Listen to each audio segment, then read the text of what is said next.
Сәлеметсіңдер ме, балалар? Бірінші сынып математика. 85-ші сабақ. Шамаларды өлшеу. Балалар, Әлия ертегі оқыды. Ертегі оқып, неше минут өтті?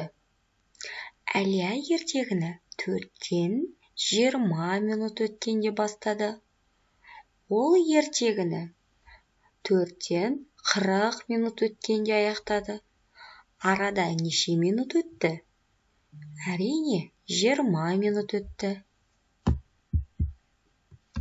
Өзіндік жұмыс. Есепті шығар. Әлия күн астындағы күнекей қыз ертегісін оқыды. Оған арналған суретті 20 минут салды. Сырым аққу ханшайым ертегісін оқып, суретін 30 минутта салды. Кім сурет салуға көп уақыт жұмсады? Қанша уақыт артық жұмсады? Әрине, балалар, бұл жерде Сырым 30 минут салып, ол Әлияға қарағанда 10 минут артық уақыт жұмсады. Жұптық жұмыс. Суретке қара. Сырымның күні бойы не істегенін айт.